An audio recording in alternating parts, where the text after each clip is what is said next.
た、上から。上から。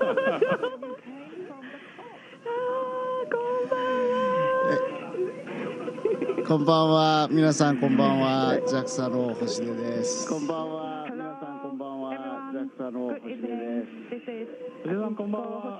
どうも、早速イベント入りますけど、最近近況どうですか？元気そうですけどね、ここで見る限り。How's your conditions recently, Mr. Hoshide? おかげさまで元気にやってます。久しぶりです。ゆいさん、long time no see. I'm fine. I'm good. Thank you. いや、本当に。We are happy to see Mr. Hoshide is fine condition. その皆さんからの質問にお答えいただきますので、今日はどうぞよろしくお願いします。Mr. Hoshide, today 3 groups of space supporters working on space research are participating online. こちらからの質問です。木村さんお願いします。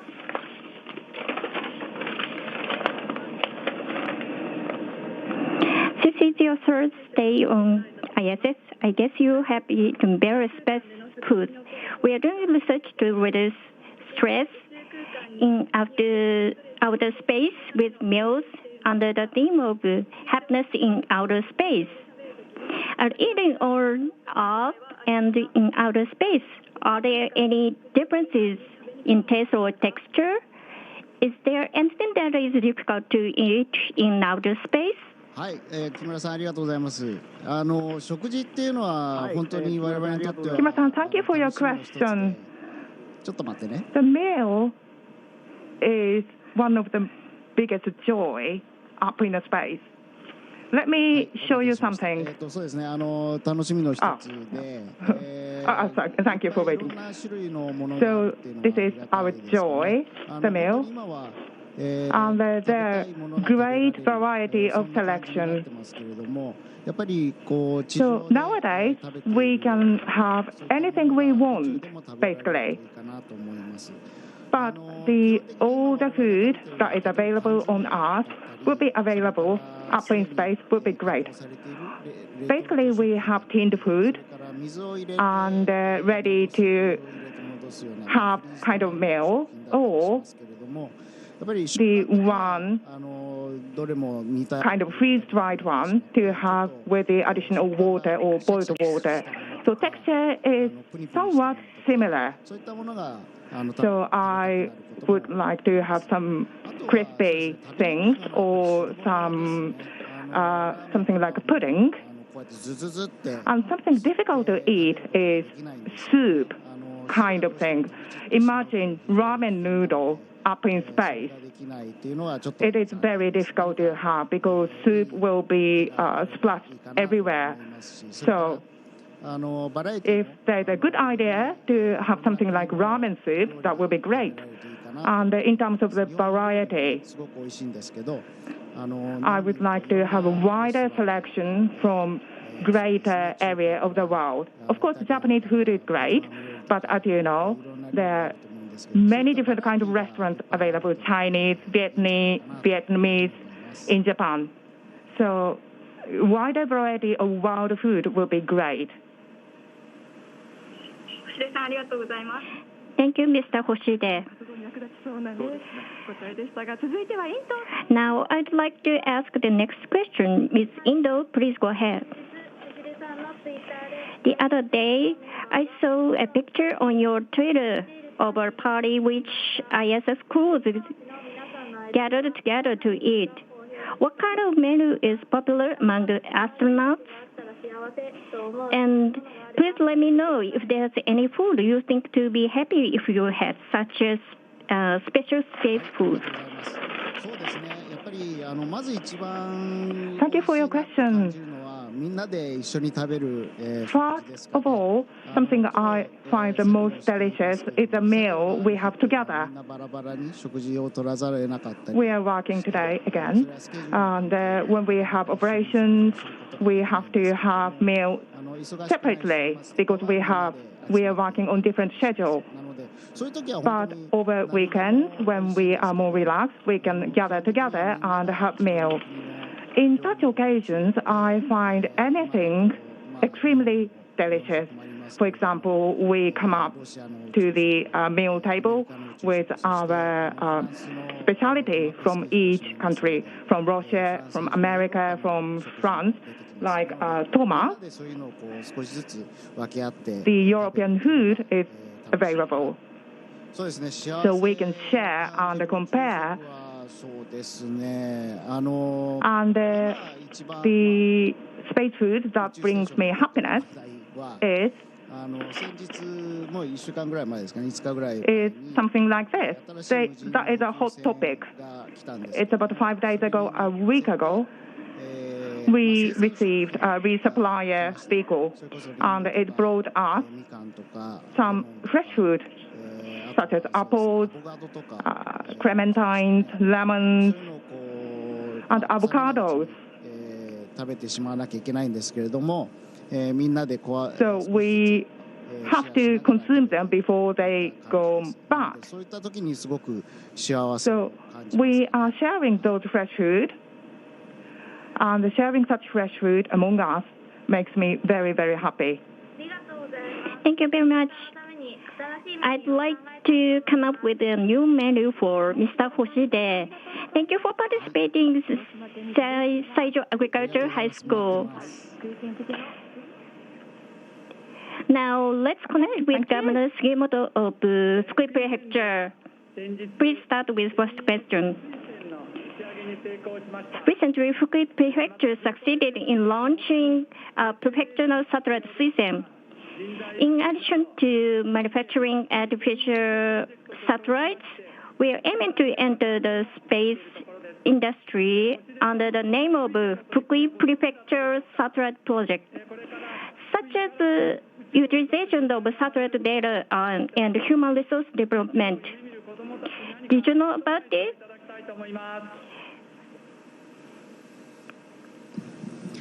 I hope that Fukui will create a human resources aiming for space in the future.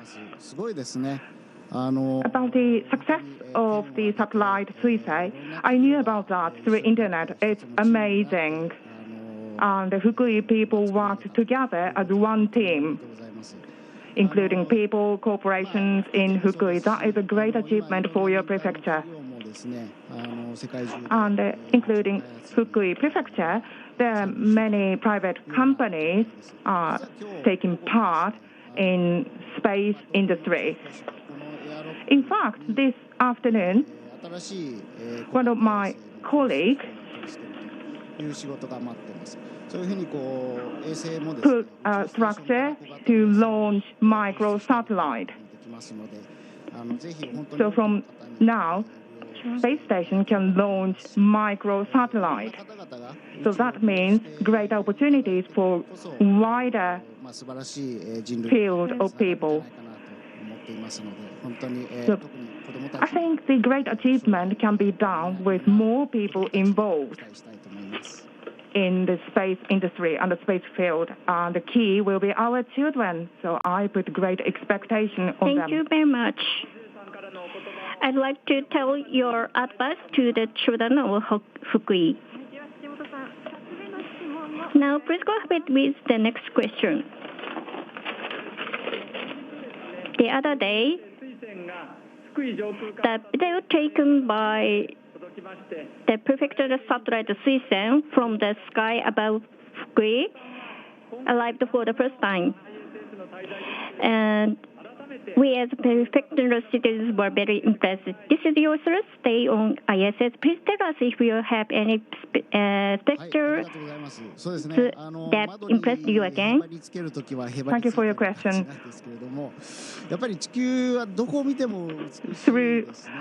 I will stuck to the window to see the scenery whenever I can do that.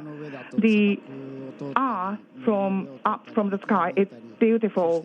The desert, the cloud, and the snowy field, and the light changes from day to night. But especially something that I find so exciting is when we fly over Japanese archipelago. Of course, it's rainy season, and sometimes the archipelago is covered by cloud. But I enjoy the view of Japanese archipelago both day and night. It's so exciting for me. Thank you very much. We'll continue to work together as a Fukui student to liven up the universe. はい、杉本知事どうもありがとうございました。Thank you for the governance, Mr. Sugimoto. 長野です。羽生田さん、星出さんへの質問をお願いします。So let's go on to with the Hanuda of Hanuda Iron Works. At the previous mission of astronaut Noguchi, he grew Asian herbs and for research purposes. The fine wines and wine brought to ISS returned last year as space-aged wines. はい、ありがとうございます。そのような効果があるんですね。Right, thank you for your question. そうですね。Well, that is a great effect on plants. 我々 So wine making up in space. ものだけではなくて、いろんな方が宇宙に来られる。Not only us astronauts, I think various different people will come up to space. So what I dream of is enjoy wine aged in space, consumed and enjoyed up in space. That will be a fantastic event or trial. Thank you that so is much. I dream of. It will be very helpful. はい、ありがとうございます。 Thank you very much. Please go ahead of next question, Mr. Hanuda. Just as SpaceX cooperated in space activities as a private company, it has been talked about in Japan that a space robot venture company plans to launch the world's first private lunar rover by the end of the year. If realized, I think it will be a big event for Japan. How do you expect for Japanese private companies to enter the space industry? Thank you for your question. This time, including myself, there are 4 astronauts arrived in ISS and by Crew Dragon, that is a private space vehicle. In the past, such project was led by nations, the US project and the Russian project. But now, that project is broadened to private sectors, and the private sector is now capable of building and launching a spacecraft. So in that sense, not just in Japan, but everywhere in the world, there will be more players from the private sector to come and enter into space and aero industry with new ideas and new ways of doing things. And put all these new things together, that will give us more energy to proceed. So I would like to expect more people to come in and take part in Thank space you very field. much. Based on today's advice, we'll make delicious one. Thank you very much. どんどん参入していってるなという感じで嬉しいですよね。はい、本当にこれから旅行もね、する方も増えると思いますし、そうですね。羽生田さんみたいに基地を利用して、We expect the number of やっぱり大事だっていう。 guests tourists in a space 宇宙に興味を持って is increasing. はい、せっかくの機会ですので、はい、ゆいさんも星出さんとこの機会にお話ししておきたいことありますか？ちょっと約束なんで一個じゃあ質問を。So I have a question by Mr. Yui to Mr. Hoshide. やっぱりすごく評判で素晴らしいんですけど、Mr. Hoshide's commander situation is seems to be best commander.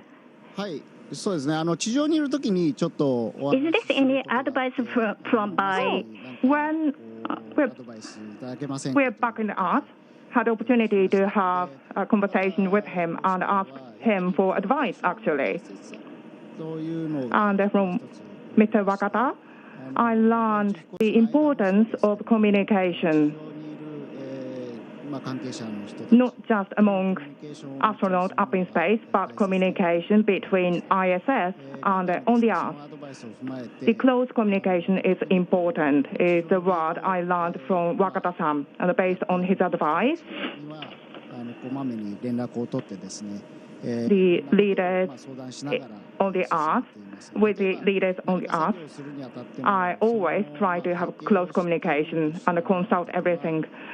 For example, if I begin a new operation with or without the background knowledge, the result or how to tackle that task will be different. So, learning a big picture is always important, and it will help to make the operation smoother. And those information is shared with my colleague astronauts as needed. This is a fine advice. We could have any mission.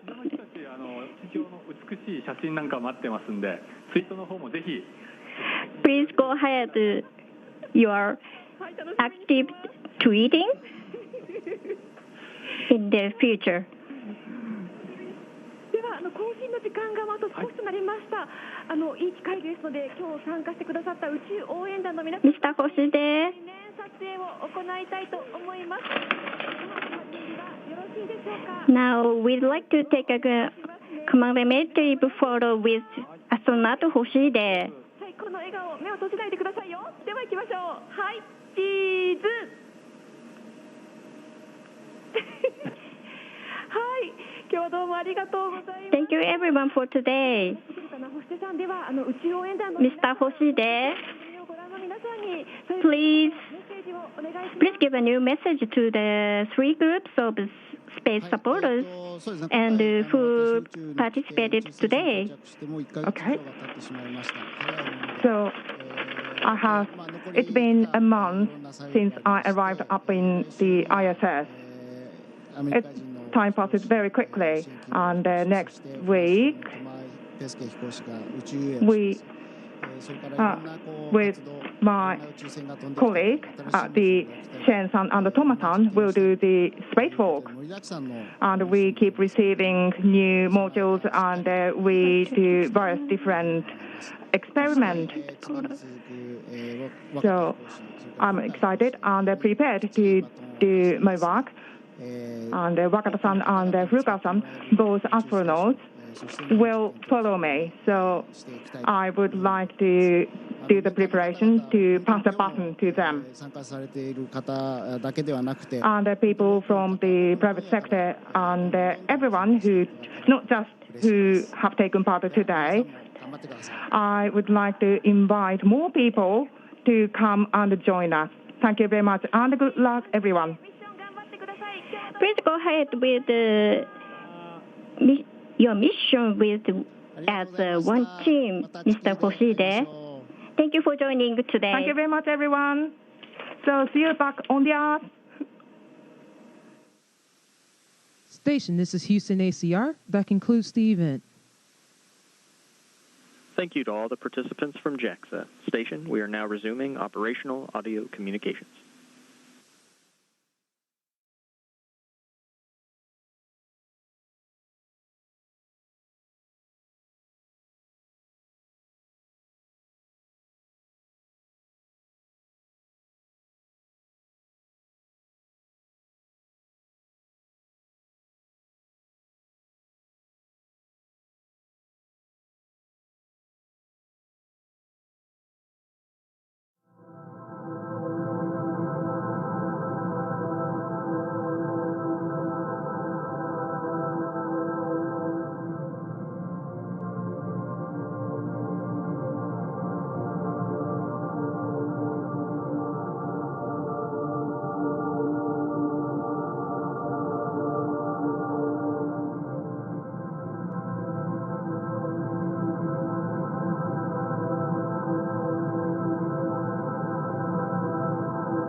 Discussing the state of NASA, launching supplies to the space station, and more good news for OSIRIS-REx.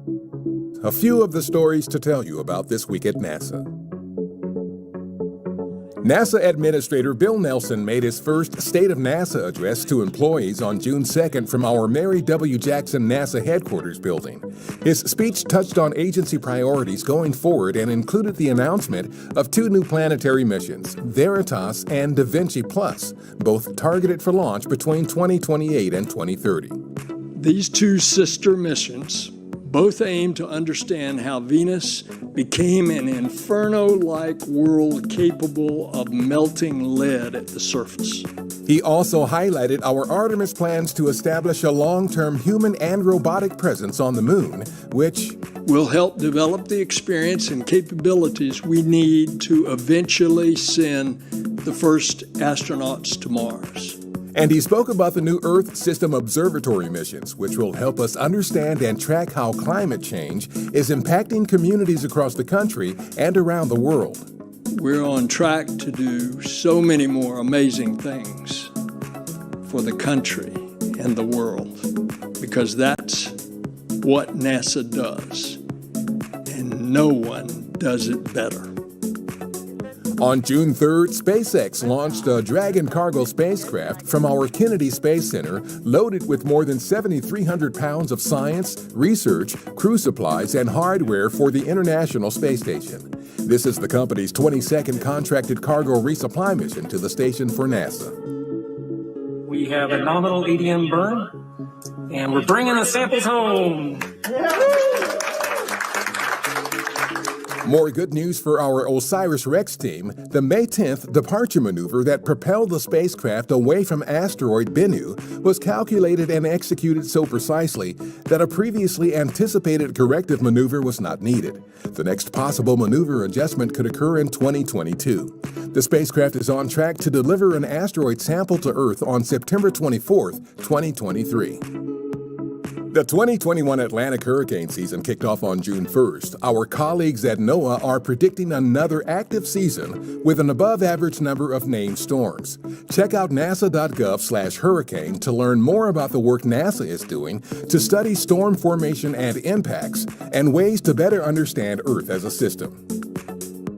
On June 2nd, cosmonauts Oleg Novitsky and Pyotr Dubrov of the Russian space agency Roscosmos conducted a spacewalk to prepare the Pirs docking compartment for removal and disposal. It will be replaced by the new Russian multi-purpose laboratory module named Nauka, which is Russian for science. That module is targeted for launch to the station this summer. That's what's up this week at NASA. For more on these and other stories, follow us on the web at nasa.gov/twan.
Hi, everyone. My name is Brandon Rodriguez, and I am the Education Specialist at NASA's Jet Propulsion Laboratory.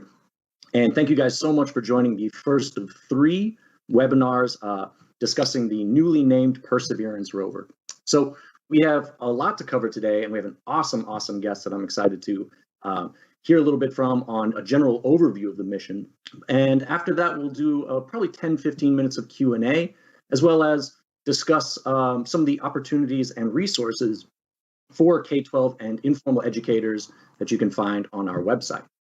So I have to say, before I turn over to our guest, our subject matter expert here, Farah, is truly incredible in a very funny way that I've actually never met her in person. We've only communicated online.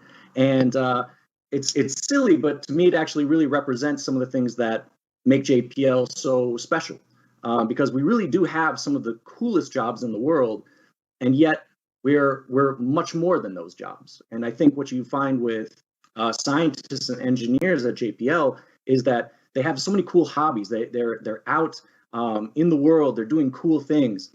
And to this point, all of our interactions have actually been as we've crossed paths in like national parks. So we just happened to be going to Joshua Tree and Zion at the same time, and I saw on social media and was asking, oh, what are the conditions on this trail? So I think it's really important, especially as a teacher myself, that we have this workforce that breaks the stereotype of the scientist, right? That kind of idea of the kind of closed off nerd is really not what you find at JPL. We're out there, really interesting people bringing so many cool perspectives. And I think Farah really kind of epitomizes that. So I'm really excited to hear from her. I won't ramble on too much and take away from her time. So Farah, if you're ready, please take us away. Great, thanks, Brandon. Thanks for having me today. I'm excited to talk to you about Mars 2020 and the Perseverance rover. To give you a little bit of background about me, I've been on the mission for actually just over a year, but this is my 3rd Mars mission, which is pretty cool to get to say. In my time at JPL, I've been at JPL about 6.5 years now.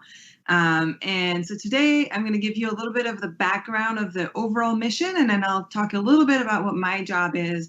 I in particular work on the mobility system for the rover. And basically when people ask me, what is actually your job? My job is to make sure the rover doesn't get lost on Mars, which I have high hopes. I'm pretty good at navigation on Earth, so hopefully we'll be fine on Mars too, but I'll talk a little bit about that. So if we go to slide 3, I'm sort of showing here an overview of Mars exploration. And one thing that I always like to share to put things in perspective is that for students, if they are sort of 17-year-old or younger, there has been a rover active on Mars for their entire lifetime. So one that we've talked to pretty much every day from here at JPL for their entire lifetime. And that is something that's really incredible to be able to say that every day there are engineers at JPL who drive a rover on Mars for the past 17 years. And when I was born, there was nothing active on Mars. And so to have come this far and to continue that exploration day to day is something that's pretty unique. So at Mars, we've had Spirit and Opportunity, which you've probably heard of, that landed back in 2003. Then the Curiosity rover, which is a much bigger rover, came along in 2012. It actually landed while I was an intern at JPL. It was my first summer interning at JPL. And there those engineers go landing this massive rover on Mars, and it was quite incredible. It's really hard. I always say that that's like the best PR that JPL can do. It's really hard to work at JPL and see these incredible engineers sort of do basically the impossible and then not say like, oh, I want to work here, right? It's kind of, that's how I fell in love with JPL, and it's why I'm so excited about this mission too, because Mars 2020 or the Perseverance rover is really a stepping stone from that Curiosity rover. In between that, so Curiosity landed in 2012. We actually had InSight land in 2018, which was just a lander, not a rover. And I worked on that mission as well. But that sort of, again, was sort of our stepping stone of exploration at Mars. And so today we'll focus on Perseverance. which is in that 2020 column you're seeing. But I wanted to give you kind of a history of what we've done on Mars so far. So on slide 4, you'll see a picture of the Perseverance rover. It's the little sister of the Curiosity rover. It's kind of a twin, but it's actually, even though it's the newer version, it's bigger and better, right? It's like our latest model, our latest rover model, straight from JPL. So it's got some upgraded wheels, so the much better design. So as you might have heard that on Curiosity, we had some issues with the wheel wear and tear. So we did a whole bunch of testing and came up with a new wheel design that we know will last longer. We have an updated suspension system. And then the coolest thing is that robotic arm, right? It's been, it's seen a huge upgrade. It's got new instruments on the end. It has a corer, and I'll show you a few pictures. And there's a set of updated instruments also in the mast.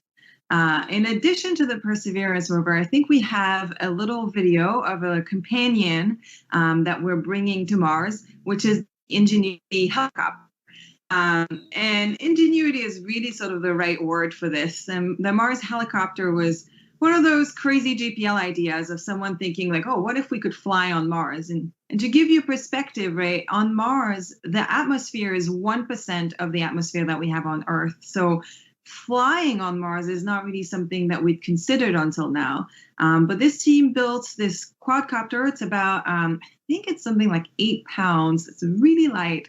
And it's a technology demonstration mission. So what we're demonstrating is that we can have powered flight at Mars. So in this case, it's not really contributing to the Perseverance goals, which I'll talk about in a second. It's really just showing that we can fly, that, it's going to try to take a few pictures and then come back and talk to the rover, right? So it has a radio that allows it to communicate directly with the rover, but when it's flying, it actually can't communicate with the rover. So it's also demonstrating autonomous operations. So that will all happen very early on in the mission, actually. The rover is actually in the belly pan of the helicopter is actually in the belly pan of the rover. We're going to drop it, move away from that site, and then observe that first flight and maybe a few more also. So that's sort of a exciting little sidekick for Perseverance. But on slide 5, I show the main goals of the Perseverance rover. And really what Perseverance is trying to do is it's trying to look for evidence of extant life on Mars. And by that, I mean, we're not looking for green aliens. We're not looking for things that are moving on Mars. We're not even looking for life right now.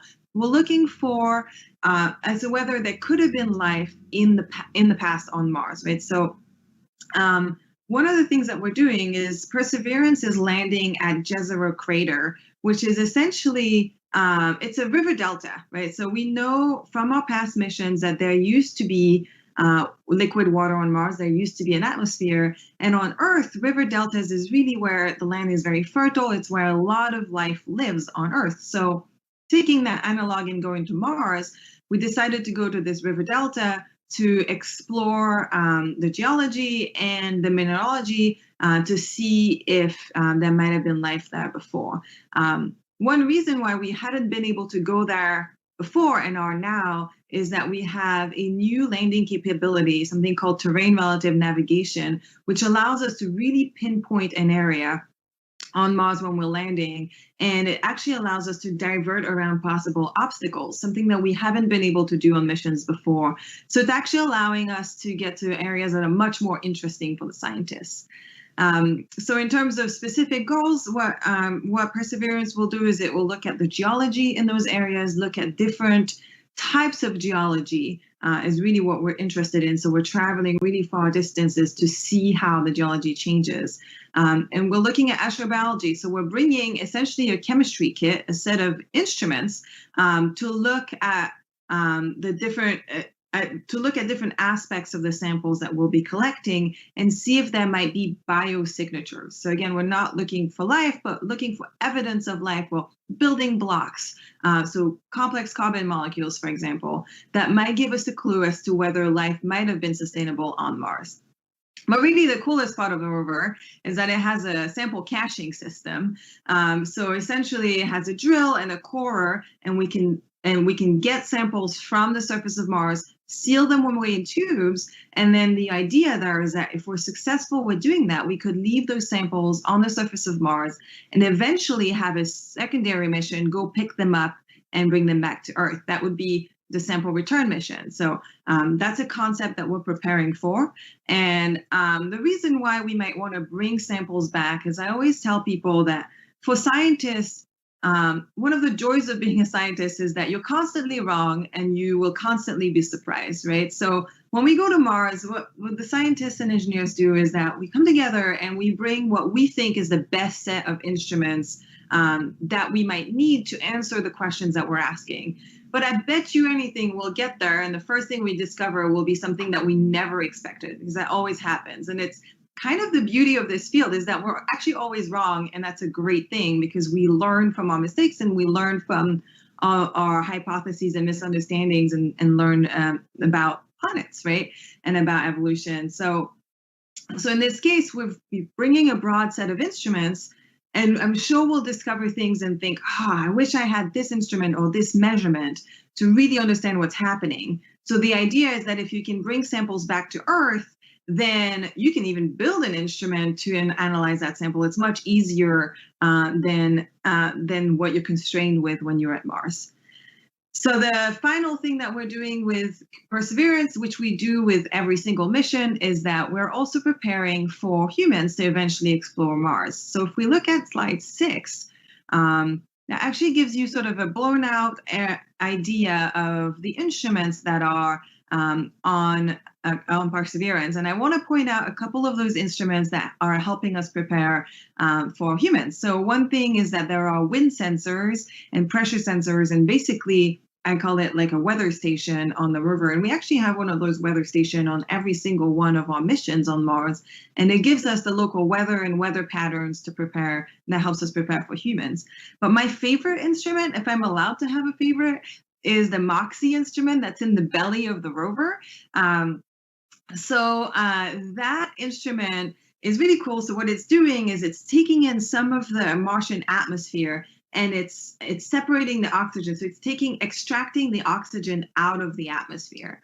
And we're not really generating that much oxygen, but again, it's a technology demonstration. So if we can show that a small instrument like that can extract oxygen and successfully create oxygen, well, not create, but extract it from the atmosphere, then we could consider taking a bigger version of that instrument, right, and having the astronauts bring that with them, all landed ahead of time to produce oxygen for the astronauts. So that's called in situ resource utilization. So that means instead of bringing things from Earth and having to launch them from Earth, land them on the surface, however, whatever we can create in place, right? It's like if you go backpacking, if you're able to fish and fend for yourself when you're backpacking, you can go backpacking for much longer than you could if you had to carry everything. So same, if our astronauts can fend for themselves a little bit on the surface of Mars, the odds are that the missions then become a lot simpler because you don't have to bring as much with you.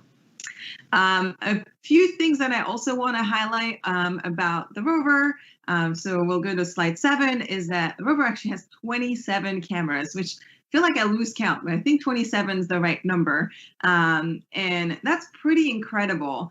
One of the things I always say is that the rovers on Mars are really explorers, right? They are our eyes and ears on Mars, and we explore through them. So having that many camera allows us to take, they help us with navigation. So because the rover can self-drive, so it uses that imagery to figure out where it's going. There's actually cameras under the rover, which are landing cameras. So as we're landing, we'll get an image sequence of our landing. It's basically as if you were landing on Mars. And obviously, there's cameras also on the robotic arm. Those allow us to look at where we're taking samples, but most importantly, they allow us to take a selfie, which is actually important for engineering reasons, not just for that cool photo. When we land, one of the first things we're going to do is a deck panorama. So it is a selfie. And it's actually to see if everything's okay on the rover, right? So we want to make sure that everything's still in place, that we're not covered in dust and things like that. So, so that's what some of those cameras are. One of the cutest cameras if we look at slide 8, is there's a camera inside the rover that basically looks at its insides. It allows us to see samples once they're in that tube, which is a pretty cool system. But that brings me to the point that I wanted to highlight is that sampling system, that sampling handling system that we have within the rover is brand new, and it's something that was the hardest thing, I think, to create on the rover. It's incredibly difficult because we're taking a sample with one robotic arm, putting it in a tube, and there's actually a second robotic arm inside the rover that allows us to move that sample around to different instrument stations and eventually to seal it. So that's been the sample caching system has a whole entire team that works on that system itself. On slide 9, I highlight where there's actually 2 microphones on this rover, but one of them is in the SuperCam instrument, which is also the instrument that has a laser, which is pretty cool. So the laser is used to ablate the surface of rocks, and that allows us to see, if you look at rocks outside, if you've ever played around with rocks, which is a thing I do, I guess, is if you scratch the surface. I'm also a rock climber, which is why I play with rocks. But so if you scratch the surface of a rock, you often see that what's below is a different color or it looks different, right? And it usually has to do with this weathering on the surface, and you want to really see what's below. So that laser is actually used to ablate surfaces. But there's also a microphone in there, which to me is pretty awesome because this is the first time that we're actually going to hear what's happening on Mars. So I told you that rovers are explorers, they're our eyes, but adding another sense, adding the hearing is going to enhance that experience, right? Imagine you're actually going to be able to hear the wheels driving on the surface, the laser, like when the laser fires, you'll be able to hear it. You'll be able to hear the noise that the robotic arm makes when it's moving around. And we can probably eventually match that with imagery and even give like a fuller sense of what's happening on Mars. So that's quite exciting, and I'm really looking forward to hearing Mars for the first time. That's kind of something like pretty cool to get to say. It's the closest thing to being an astronaut you can get, I think. So if we look at slide 10, it's a little bit of an overview of the mission timeline. And a lot of people ask, what does it take to build a mission like this? Like, how many people does it take? How long does it take you? The answer is a lot of people in a long time. One thing that I always highlight to people is that these complex systems that we build at JPL or elsewhere in the world, no one human can fully understand them, and no one human would ever be able to build that system on their own. It takes, I would say, it's probably more than 1,000 people that have worked on the Perseverance rover and on the whole system. I wouldn't be surprised if it was even closer to 2,000. And we started, the idea for it has been around a long time. We were standing on the shoulders of giants, meaning that we started from curiosity and enhanced from that. So it's not even like we started from scratch. And even then, I think the design and build started around 2014, and we're only just launching now, right? So it's a huge endeavor. But I always remind people that as engineers and scientists, our first key, right? Like, yeah, it's important to be good at math and physics, but the reason why these things work is because we're good team worker and we work together in teams to make things happen. So whenever people ask me, what do I need to do to become a NASA engineer? I'm like, you better participate in those team projects at school that I hated because I felt like I was always the one dragging everyone else. So it turns out it teaches you a lot in terms of how to pull the best out of people and pull a team together and listen to other people's opinions, which has been the most useful thing most useful skill I've exercised in my projects. But yeah, to give you a little bit of an idea, we picked our landing site about 3 years ago now. And I say, under the design and build, I say happening now, we're already done with the design build, right? We built it here at JPL. We actually shipped the rover. So most of the high level system testing happened over the last year, and I'll show you a video in a minute. And then we shipped it to the Cape back in February, Cape Canaveral. And we have a team at Cape Canaveral that did like the last minute functional testing, put the tubes in, for example, that we wanted to keep extra clean. And now they're stacking the whole thing. The rover is actually all cooped up in its cruise stage and stacking it, and the rocket's getting ready to go too. It's getting stacked because we are launching in a month and 4 days. Which is kind of crazy to get to say. So the launch window, the earliest we could launch is July 20th. I think it's super early in the morning. I think Pacific time is around 6 a.m. if I'm not wrong.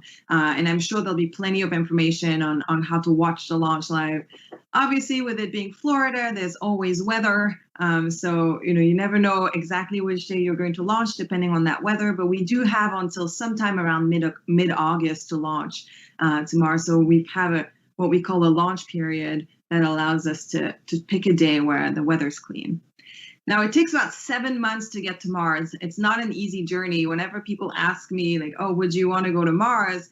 I do have to think about it twice. Like, I would really like to be an astronaut, but spending 7 months in a tiny room with 5 of my best friends, I mean, I'm struggling with this stay-at-home order where I have a house and a yard. And so, like, thinking about going to Mars is quite daunting. Sometimes I say that the stay-at-home order is a little bit of astronaut training because it, like, prepares you for having to stay in one place. But yeah, thankfully our rover, we'll talk to it every day. It doesn't get lonely, but it's also one of the reasons why I work with robots is it's a little bit easier when you have long journeys like that. So we'll get to Mars in mid-February. We're actually landing on February 18 of 2021. One of the cool things is that no matter where you launch in that launch window and that launch period, so between mid-July and mid-August, we actually land on the same day at Mars. We land pretty much like within 5 minutes, depending on that launch. And it's just because each of those days you end up with a slightly different trajectory that takes you to the same path that eventually meets that same route. So we'll be landing on February 18. I believe it's around lunchtime. So I think it's around 12:30 LA time. So, a little bit later, 3 p.m. on the East Coast. And I'm sure we'll be very nervous as always. So the landing, I always say that the hardest part of getting to Mars is the landing, that 7 minutes of entering the atmosphere, firing that parachute and lowering the rover on the surface. But one of the neat things is that when we land, we actually land wheels down. I think very few people realize like how ready we are to go. When we land, the wheels are down, the mast and the head of the rover is on the deck, and we just have to deploy it. But it pretty much means that we start surface operations. Like, I know I'm on shift February 18th in the evening. Like, I have to rest that morning because I have to work overnight to do some of the initial checkouts for the rover. I don't know if anyone else plans their calendar that far out, but I do. So because I'll be part of the surface operations team that will be operating the rover. So if we go to slide 11, there's a little bit of a video there of what it looks like to build a rover at JPL. So what this video is showing you is the different components. You're going to see the cruise stage, the housing that the rover travels on, the attachment to the cruise stage that has the solar panels. And you're also going to see the rover being moved to different venues within JPL. One of the things you don't realize is this rover is huge, and we have to move it to different areas to do different types of testing. We want to test in the Martian environment. We want to do functional tests, and we want to test out all the deployments, make sure all the mechanisms work. So that's really what you're seeing there is what our life looked like over the past year of testing that rover. You're also seeing our engineers out in their bunny suits. We do that because we don't want to contaminate the rover, and we don't want to get any of our human particles and dust onto the rover because once you get to Mars, there is no AAA. So, if there's dust on your windshield, you can't wipe it off once you get to Mars. So you want your rover to be as clean as possible. And B, I've told you that we're looking for signs of life on Mars. So we definitely don't want to bring our own life there, because otherwise when we get to Mars and look at and we look at these samples, we'll never know whether that's life or stuff that we brought from Earth that is still there, or if it's really Martian. the lack of that protection there, it's actually called planetary protection, which I think is a cool word. There's someone at NASA who's a planetary protection officer who dictates what the rules are for keeping the rover clean. And whenever I mention that job, people sort of light up because it's kind of a great title. I wish all of our job titles were that good. So speaking of job titles, my job has been to work on the mobility system. So if we go to slide 12, you'll see a video there of one of the tests that I was involved in. It was actually like 4 days after my birthday in December, which was the first drive of the rover. So this is actually the one and only time that we drove our flight rover. We drove it in our clean room. And it's kind of cool to say that I got to see the rover the only time any human is going to see it drive, because the next time it drives is on Mars. And what we were doing there is a lot of the checkouts that we need to make sure that the rover can go over ramps, that we've aligned everything the right way, that everything is phased the right way. So that's one of the tests that I got to be involved with as part of the mobility team. And my key job there is that I was in charge of making sure that, hey, if I tell the rover to go forward, it better go in the right direction, and it better know which direction it's going in when it's driving, and how to point back to Earth and things like that. So I'm telling you this because it's kind of interesting to say we have only ever driven our rover once. And the reason why we can get away with that is because we actually have an Earth replica of the rover that we use here on Earth in the Mars Yard. So you can look at slide 13, and that has actually one of our Earth replicas. This is called Scarecrow. It's just basically the wheels and a little brain. It allows us to test our mobility system.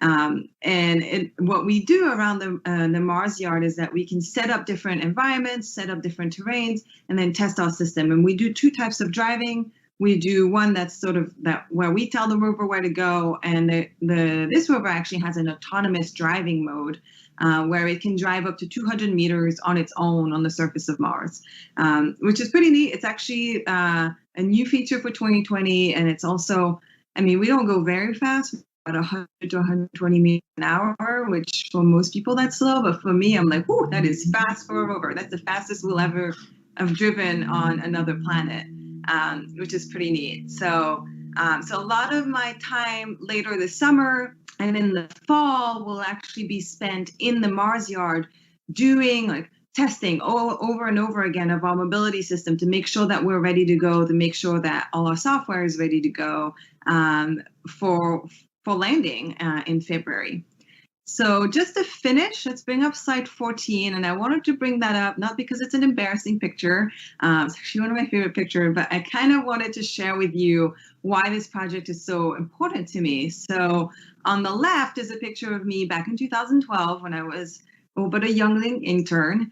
And my office was actually right by the Mars Yard. And I just remember walking through there pretty much every day, looking at, talking to the engineers, and just being fascinated with all the testing that was going on because they were getting ready to land on Mars.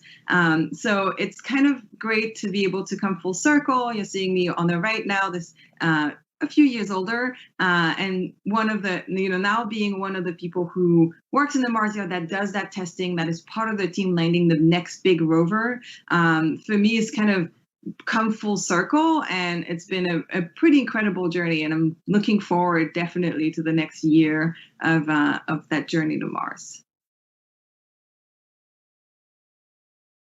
So I think if we had any questions, we can start answering those. Awesome. Yeah, thank you so much. I mean, it's so exciting to hear just about the legacy of the kind of evolution of Mars traveling. It's such a huge effort with so many people. And I just wanted to echo the point that it's so important that people work in teams, multidisciplinary teams too, right? I'm sure you're not just with groups of people that are just like you with the same background. Communicating across those disciplines must be a difficult skill, right? So many excellent questions for us to kind of kick off with. The most popular one so far is looking at what type of communication system is there in this helicopter, this proof of concept? How are they going to be able to talk? Yeah, so expert on this, but basically there's a short-range radio that allows the rover and the helicopter to talk, so they're not tethered in any way. And in fact, one thing that I pointed at is that the helicopter actually has to be fairly close to the rover, within a few hundred meters, and with a direct line of sight for them to talk to each other. And that challenge actually has meant that we have a lot of autonomy on the helicopter. Once it's told, okay, here's your plan for today, it does its own thing and then comes back and talks to the rover again. So we don't have anyone sort of driving or joysticking the helicopter here on Earth. We really have to trust that autonomy.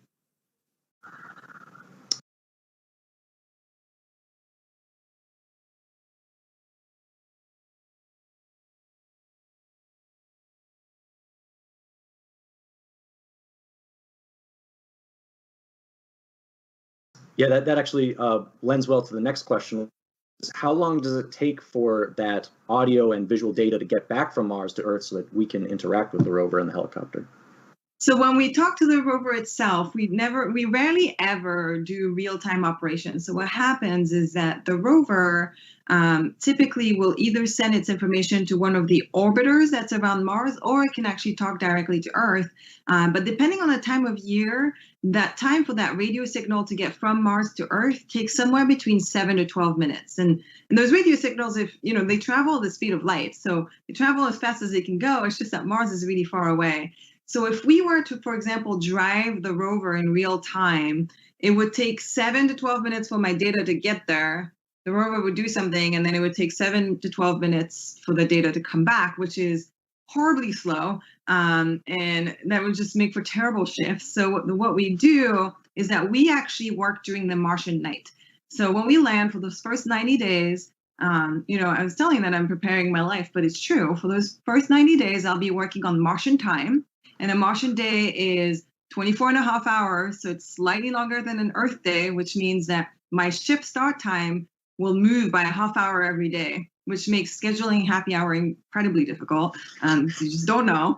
But we'll be working the Martian night, which means that over the night, the team prepares all the activities that we want the rover and the helicopter to do.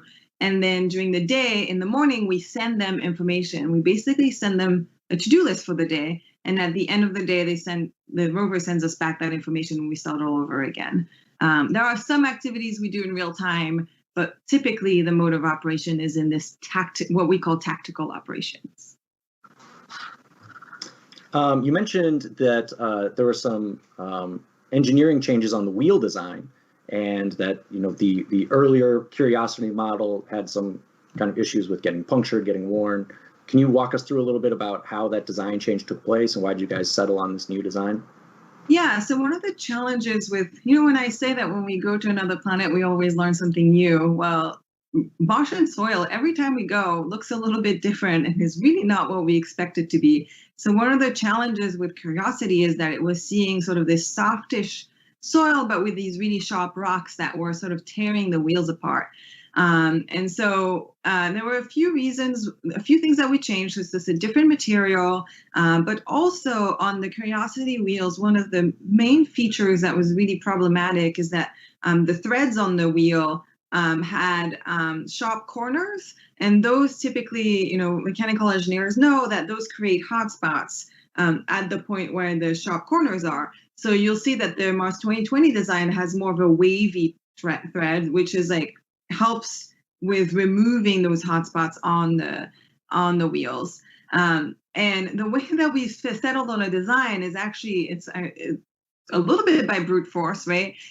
So we came up with a different sets of alternative designs, and then over in the Mars yard, we basically had a wheel that was sort of automated, a set of wheels that were automated that just drove around and around on different rocks to do lifetime testing, and we just drove them over and over on different types of rocks and different types of material until we found the wheel that survived the longest, and that's how we finalized our design essentially.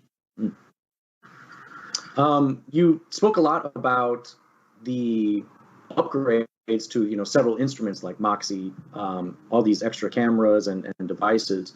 Was there any big hurdle, any huge kind of technological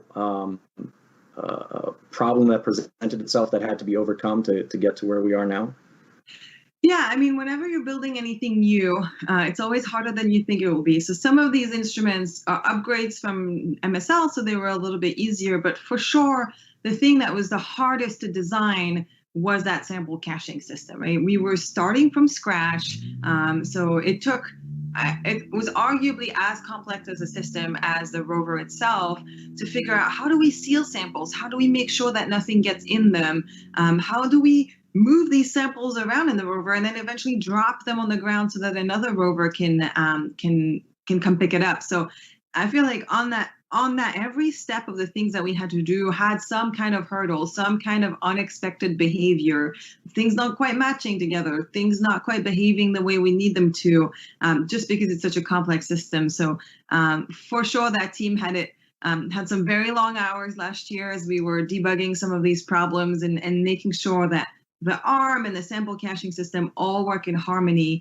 And to me, that's sort of one of the biggest engineering feats that we got through on this rover. Yeah, the sample caching system is certainly the most futuristic, right? So there's some questions about, how plausible is that? Is that something that's really in the works? Is there a timeline for that development? And what does that future look like? For Mars sample return, you mean? Yeah.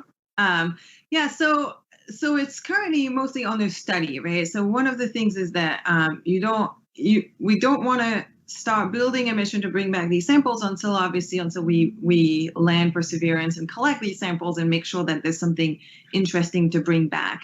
There's definitely a guidance from Congress and from NASA to start looking at studies of how we would do this.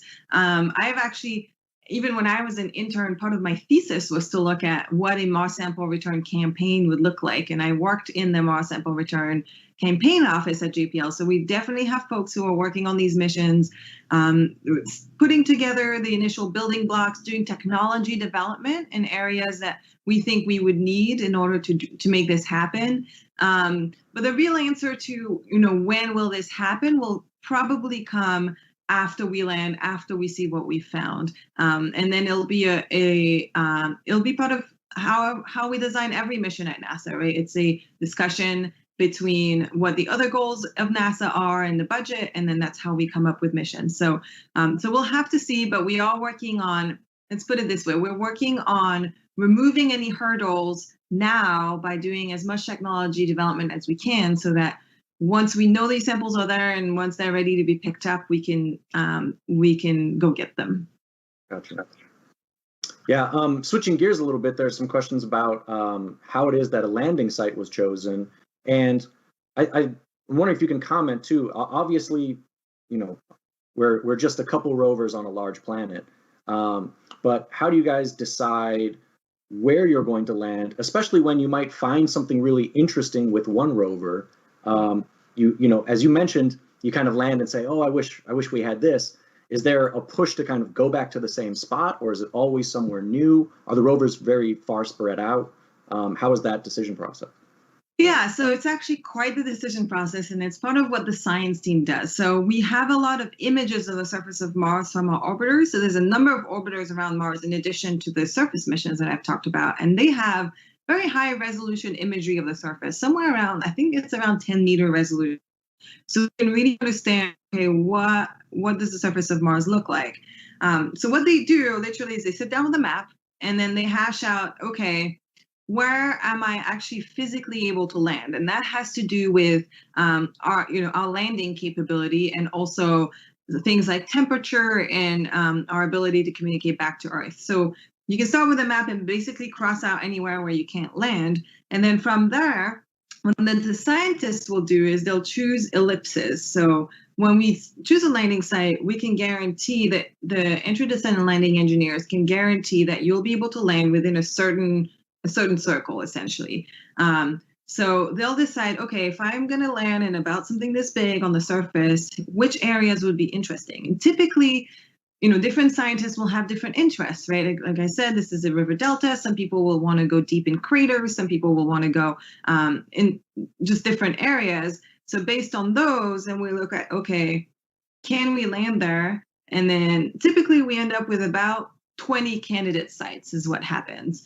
And essentially what the science team does is that they pitch it to each other. They tell each other, like, this is why we should go here. Here are the science goals. Here's why I think it's interesting. It's quite the process. It goes on for years of them trying to decide where they want to go. And the engineers pitch in at the same time in terms of risk.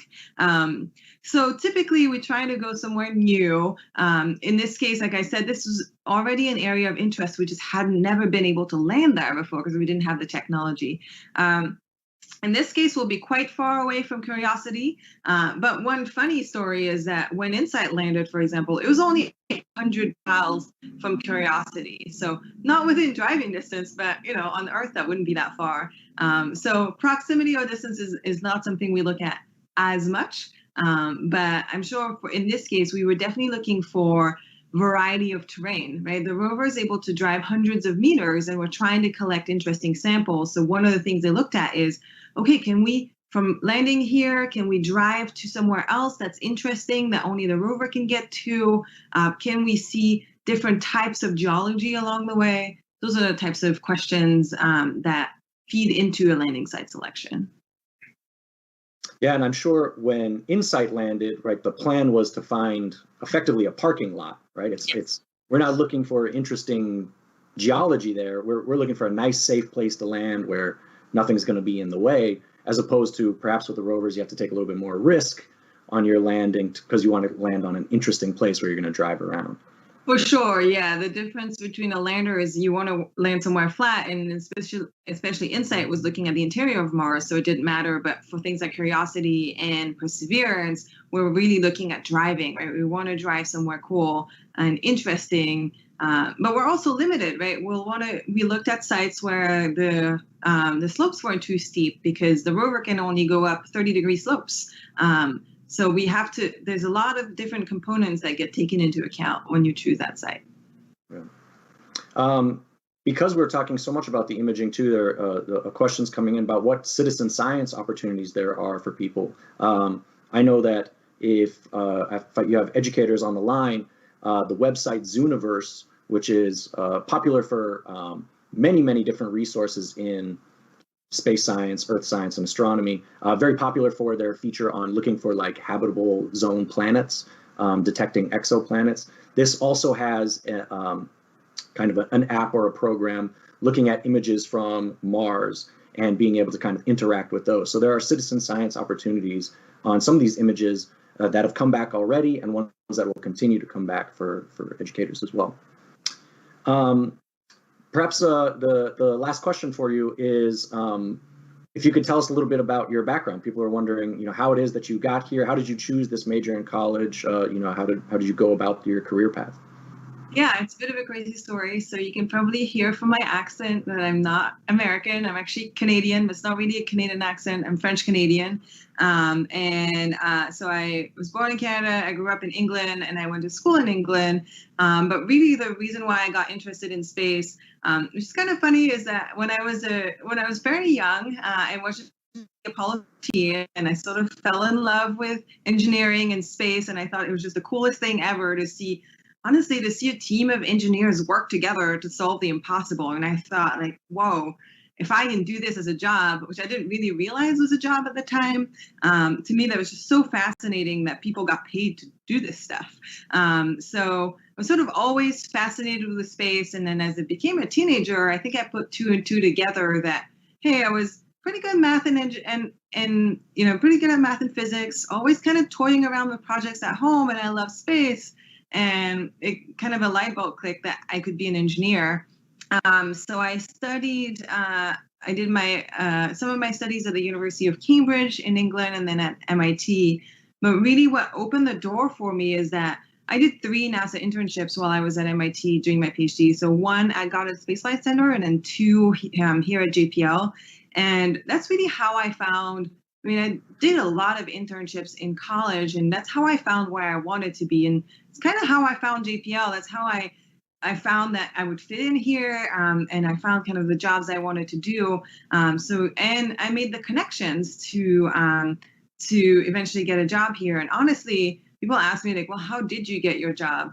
honestly, what I did is in my second internship at JPL over the summer, I just knocked on every manager's door and told them why they should hire me and told them what I did.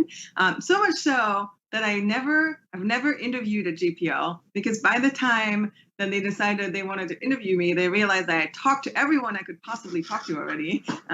So they just decided to go ahead and make me an offer. But the lesson to be taken from that, right, is that it was my dream to work at JPL, and I always really wanted it. And so I think I just decided that I just go for it. And I think that's true for anyone out there who's contemplating a career, right, or who wants something, is that like, you only need one yes, doesn't matter how many no's you get. And also, like, you might as well put your whole heart into it and try, because you shouldn't just give up on a dream. You know, if I tried and failed and, had to walk away from this dream, I would have been okay with it, because I would have known that I had put everything I had into putting myself out there and getting this position. So that's kind of my story in 1 minute. That's so helpful to hear. I'm sure all the teachers and educators, students on the line really need to hear this. I try to tell my students, for example, that grades aren't everything, right? I try to tell them to picture what your resume looks like. If you're just a GPA, what are you going to fill the rest of that page with? And that networking and that hands-on experience is so critical. So awesome to hear. I think we should let you go. Thank you so much for your time today. We really, really appreciate it. I hope everyone on the line enjoyed. And we'll kind of turn over to some education resources on how you at home can kind of bring this to your classroom or to your home if you're a parent, or if you're on lockdown and trying to get some science into your home classroom now. We have those opportunities. So Farah, thank you so much again for your time. And fingers crossed for launch in July. Thank you so much for having me.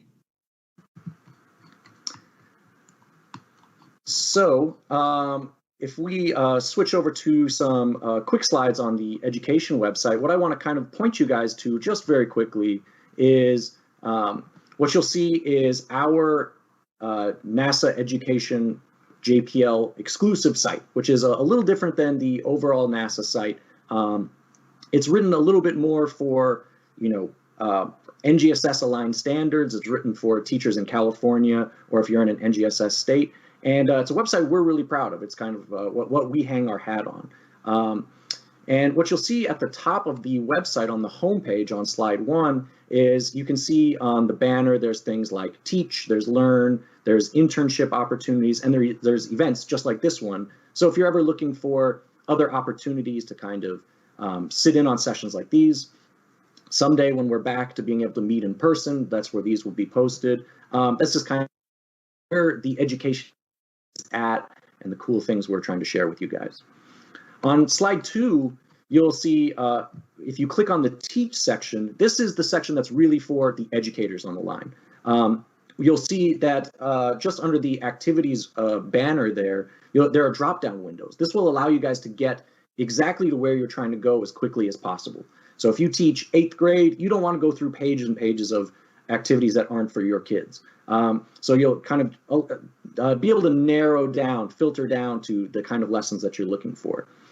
Everything here is effectively lesson planned for you. It's already NGSS aligned, PDFs of student worksheets, answer keys, assessment, all of this stuff has been prepped for you.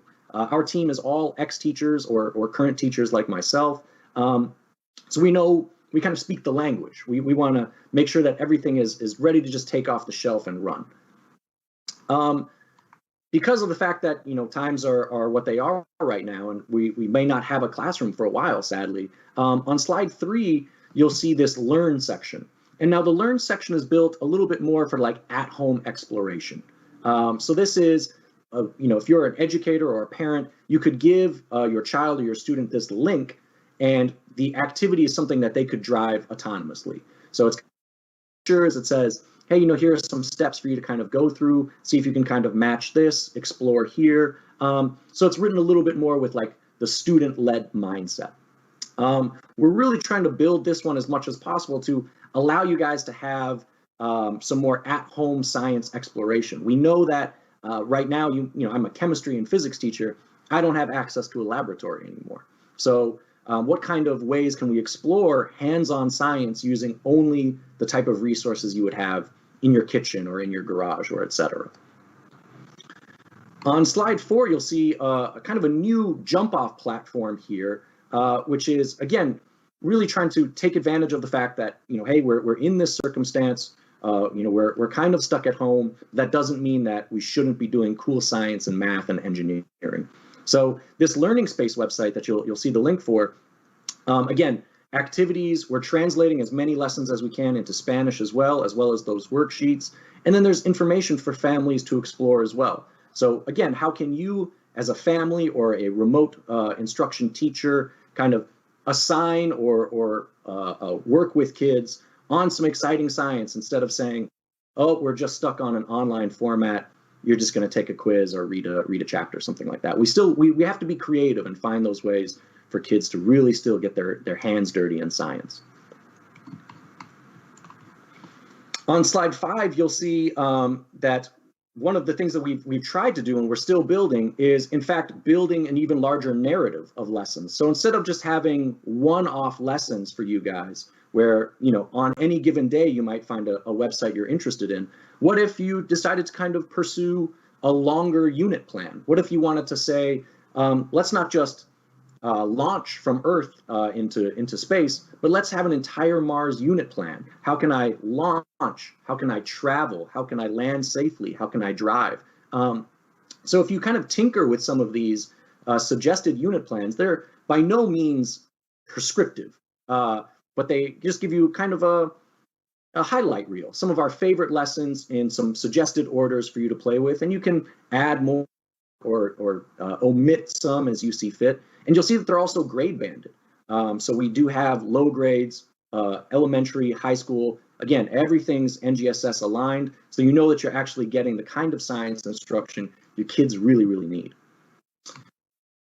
On slide 6, you'll see one examples of these kind of Mars unit plan lessons, and this is the planetary pasta rovers. It's a really cute lesson, very, very easy to do at home, just using, again, kind of kitchen supply engineering. You can see some examples of some of my favorite rovers to date. Normally, I just say, here's some lasagna, some round candies, and some coffee stirrers, right? And say, what can you do from there? But you'll see the website even has, kind of a differentiation strategy for you guys to play with too. So you can do things like budget. You can say you only have X number of dollars for your rover, and each of these types of pasta cost a different amount. You can use white glue or a hot glue gun, depending on what you have, to kind of assemble this rover, and then give it a little test. Drive it down a ramp. Does it drive straight or does it curve? Kind of like we heard about today on our mobility testing. Some of them get really cute, so please encourage your kids to get artistic with it. As you can see, some people went so far as to actually put the little, rover mast cam face on it and a couple little sampling arms. So, again, tons of opportunities for you guys to engage in some fun science tied to these types of cool projects that are happening at NASA, and really build the excitement for the fact that next month we're sending this amazing device again to drive around on Mars, and this will be a really, really exciting time for exploration. So I hope you guys enjoyed this. I hope that you tinker around with this website. I think you'll find a lot of really great resources. Not only is it just lessons, but it'll tie back to videos and other databases on NASA, images, so forth, that you guys can kind of get lost in a little hole exploring and become Mars experts as well. So if you enjoyed today, please remember today is the first of 3 sessions leading up to the workshop. Leading up to the launch in July. So please come on back. The next one will be same time, same place. You can check out the NASA Education website for that registration link. The YouTube feed will be there as well. But if you want to ask questions, register so that you can get on the kind of online chat, and we can make sure to address your questions. We'll have an SME, a subject matter expert, next week as well. And we'll start to dive in a little bit more, looking at the science and engineering mission goals of the Perseverance rover as we kind of lead up to the launch. So with that, I hope to see you guys next week, next Tuesday at 1 p.m. Pacific time. Please check the education website, and I hope that you'll play around. You can find some of our contact information there if there's anything that we can do to help out. And thank you guys so much for your time. Look forward to seeing you again soon.